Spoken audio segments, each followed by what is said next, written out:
Audio 7। जीवन लक्ष्य कैसे मिले। खोजे जीवन लक्ष्य, क्योंकि इसके बिना युवावस्था सही राह ना खोज पाएगी। यौवन की शक्तियाँ यूं ही बिखरती बर्बाद होती रहेगी। लक्ष्य की खोज ना हो पाने पर हर राह भटकाती है। ओछे आकर्षण और उनिंदे सपनों की कोई उम्र नहीं होती। जिंदगी में यह सार्थकता खोजनी है, युवावस्था की शक्तियों का सही सार्थक नियोजन करना है, तो जीवन लक्ष्य के सही निर्धारण में तत्परता बरतनी चाहिए। जो युवावस्था से गुजर रहे हैं उनमें से हर एक अनुभव यही कहता है कि वे बहुत कुछ करने में अक्षम हैं। उनके मन के खजाने में इंद्रधनुषी ख्वाबों की कमी नहीं है, लेकिन इनमें कौन सा ख्वाब है, अपने जोश और दमखम का उपयोग कैसे करें, इसके लिए उन्हें अपने लक्ष्य का पता चाहिए। इसे कौन बताएगा? इस सवाल के उत्तर में गीता नायक श्री कृष्ण कहते हैं, उपदेक्षन्ति ते ज्ञानम ज्ञानिनस तत्वदर्शिनः। इस ज्ञान का उपदेश तत्वदर्शी महापुरुष करेंगे। स्मृति के बोझ से लदे या कलम की कालिक से रंगे हुए लोगों के लिए शायद यह कर पाना संभव नहीं है। जिन्होंने जिंदगी की बारीकियों, सूक्ष्मताओं एवं गुणताओं को सही समझा हो, वही यह काम कर सकते हैं, क्योंकि जीवन लक्ष्य के निर्धारण में सबसे ज़रूरी एवं अहम बात है कि स्वयं की मौलिक विशेषताओं और संभावनाओं का ज्ञान, अपनी अभिरुचि एवं प्रकृति का सही परिचय, अपने अंतस की संपदा एवं आसपास की परिस्थितियों का सही बोध, दृष्टि गहरी हो और अंतस के अंधेरे उजाले दिखाई दे तो यह काम स्वयं भी किया जा सकता है। पर प्रायः ऐसा हो नहीं पाता, क्योंकि युवावस्था में स्थिरता, एकाग्रता एवं धीरज दुर्लभ ही नजर आते हैं। लोकमान्य तिलक के जीवन प्रसंगों को जिन्होंने पढ़ा है, उन्हें पता है कि अपनी युवावस्था में तिलक की तेजस्विता अपूर्व थी। वह महाबली एवं परम पराक्रमी थे, किंतु अपने क्षमताओं के अनुरूप वह सही और व्यापक लक्ष्य चयन नहीं कर पा रहे थे।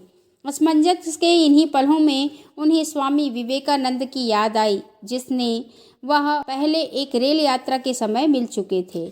अगले कुछ समय बाद जब कांग्रेस के कलकत्ता अधिवेशन के समय उनका कलकत्ता आना हुआ, तब उन्होंने स्वामी विवेकानंद से बेलूर मठ में मुलाकात की। स्वामी जी ने अपनी अंतर्दृष्टि से उनके अंतस की सामर्थ्य को परखा, उन्हें उनके अनुरूप जीवन लक्ष्य सुझाया।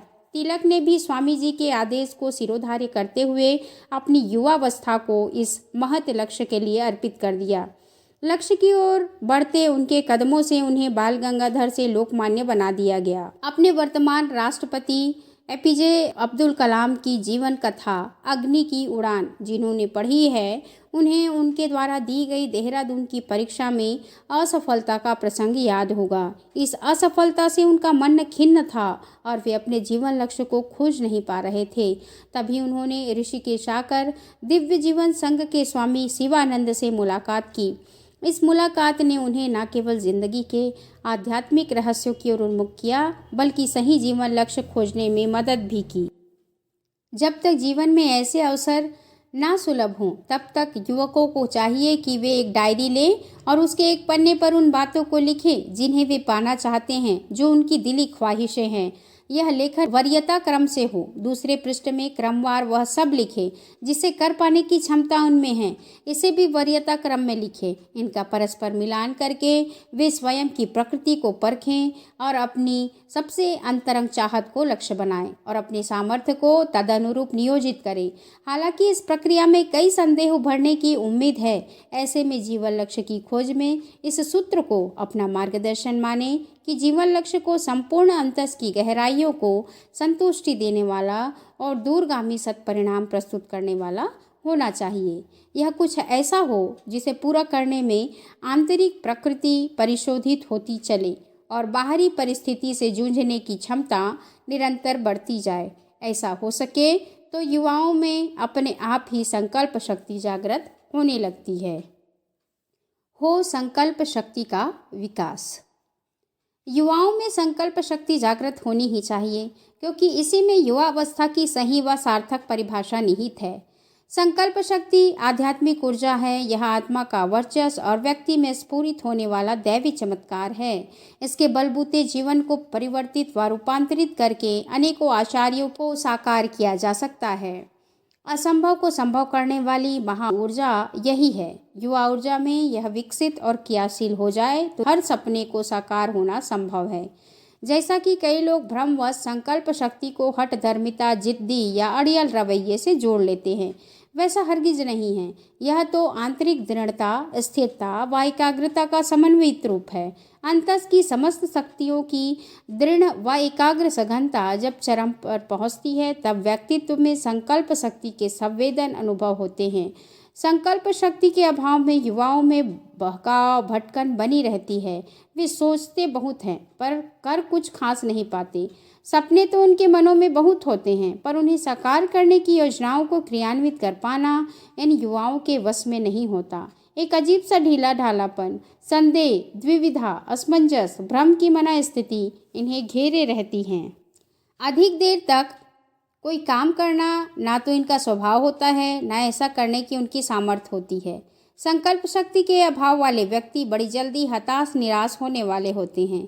ये बिना संघर्ष किए ही अपनी हार स्वीकार कर लेते हैं। अंतिम सांस तक किसी महान उद्देश्य के लिए संघर्ष करना और संघर्ष करते हुए स्वयं को मिटा देना इनके बस की बात नहीं है। यही वजह है कि नाकामी व सफलता इन्हें घेर लेती है। जिन्हें इस तरह के अनुभव हो रहे हैं, उन्हें अपनी स्थिति का अनुमान लगा लेना चाहिए।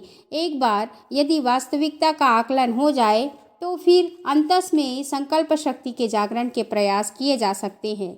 इस प्रयास की पहली शुरुआत सकारात्मक सोच है। अपने मन में इस सूत्र का मंत्र की तरह एहसास करना कि मैं कर सकता हूँ, मैं कर सकती हूँ, मैं सब कुछ करने में समर्थ हूँ। यह आस्था अंतस में पनपनी ही चाहिए। जो नकारात्मक परिस्थितियों में भी सकारात्मक आस्था बनाए रखने का बल रखते हैं, उनमें संकल्प शक्ति का आसानी से विकास हो जाता है।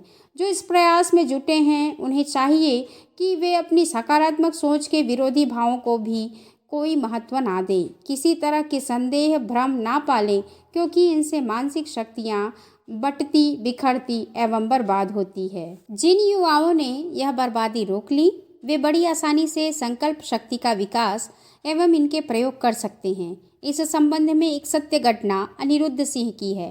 डाकू रत्नाकर के महर्षि वाल्मीकि बनने का प्रसंग हम में से अनेकों ने पढ़ा, कहा या सुना होगा।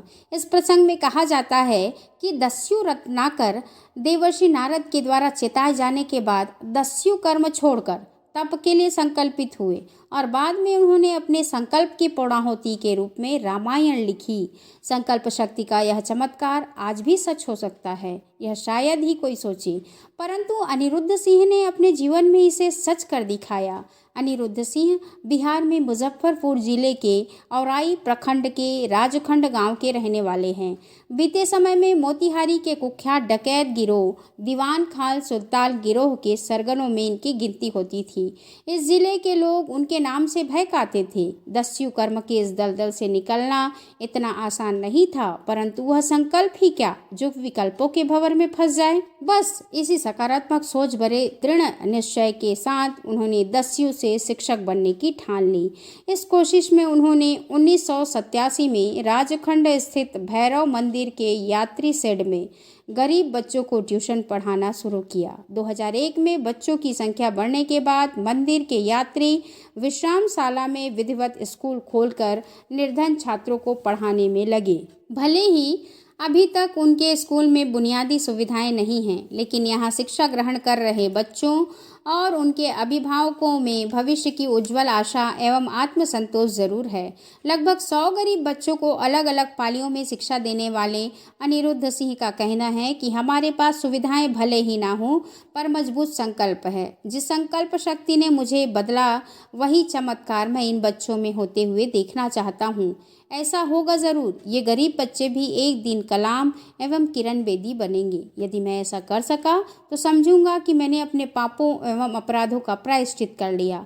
संकल्प शक्ति के ऐसे ही ज्वलंत भाव भरे हुए डॉक्टर भारती में आगरा शहर में रहने वाली डॉक्टर भारती भारत की अकेली विकलांग स्त्री न्यूरोफिजिशियन हैं। बचपन में ही पैरालिसिस के एक झटके ने उनके सीधे हाथ की शक्ति छीन ली और मुंह के दाहिने भाग को अपनी चपेट में ले लिया। समय ने शरीर को काफ़ी हद तक लाचार बना दिया, पर इस साहसी संकल्पवान व्यक्तित्व ने देह की लाचारी को कभी अपने मन पर हावी नहीं होने दिया। यही कारण है कि शिक्षा के आरंभिक दौर से लेकर अंतिम पड़ाव तक वे हमेशा सर्वोत्तम स्थान पर टिकी रही। मेडिकल की प्रवेश परीक्षा भी उन्होंने पहले प्रयास में ही उत्तीर्ण की। MBBS के दौरान उन्हें बायोकेमिस्ट्री एवं फार्माकोलॉजी में गोल्ड मेडल से विभूषित किया गया। MD में भी वे गोल्ड मेडलिस्ट रहीं। आज 34 वर्ष की हो चुकी डॉक्टर भारती से जब यह पूछा गया कि मंजिल पहुंचकर कैसा अनुभव होता है, तो वे बड़े जोशीले अंदाज में बोली, हम मंजिलों की बातें मंजिलों पर कर लेंगे, अभी तो हमें चट्टानों में रास्ता बनाना है, जिंदा रहना है तो कारवा बनाना है, जमी की बस्तियों पर आसमान बनाना है। कुशल एवं विशेषज्ञ न्यूरोफिजिशियन होने के साथ डॉक्टर भारती एक अच्छी चित्रकार भी हैं। दिन रात रोगियों की सेवा में लगे रहने वाली डॉक्टर भारती खुद को आराम देने के लिए अक्सर तुलिका का सहारा लेती है। डॉक्टर बनने से पूर्व स्कूल कॉलेज के दिनों में वे अपनी कलाकृतियों की कई प्रशंसनीय एकल प्रदर्शनियां लगा चुकी हैं। पेंटिंग के अलावा कविताएं लिखना भी डॉक्टर भारती का प्रिय शौक है। उनमें शब्दों में जादू है जो सहज ही लोगों की भावनाओं को संवेदित करता है। संकल्प विकसित हो तो संभावनाएं स्वयं साकार होने लगती हैं। युवा चिकित्सक डॉक्टर भारती हों या दस्यु से युवा शिक्षक के रूप में रूपांतरित हुए अनिरुद्ध सिंह, दोनों ने ही अपने संकल्प से स्वयं के जीवन में कई आश्चर्य साकार किए। जो इन्होंने किया वह प्रत्येक युवक युवती के द्वारा किया जाना संभव है। जो इस सत्य को अनुभव करना चाहते हैं उन्हें ध्येय वाक्य बार बार दोहराना चाहिए कि जीवन की अंतिम सांस से पहले ना तो हार माननी है और ना संघर्ष को विराम देना है। शरीर, प्राण, मन एवं आत्मा की सभी शक्तियों को अपने संकल्प एवं सउद्देश्य के लिए न्यौछावर कर देना है। संकल्प एवं संघर्ष की रासायनिक प्रक्रिया है ही कुछ ऐसी जिससे प्रत्येक युवा व्यक्तित्व महर्षि दधीची की तरह बन सकता है। उसकी अस्थियां भी महावज्र में रूपांतरित हो सकती हैं, जिससे सभी विरोधी एवं आसुरी शक्तियों का महासंहार संभव है। संकल्प के लिए संघर्ष और संघर्ष से सृजन की राह पर चलने वाले युवा ध्यान रखें कि उन्हें स्वयं को गढ़ने के साथ औरों को गढ़ने में भी सहायक बनना है।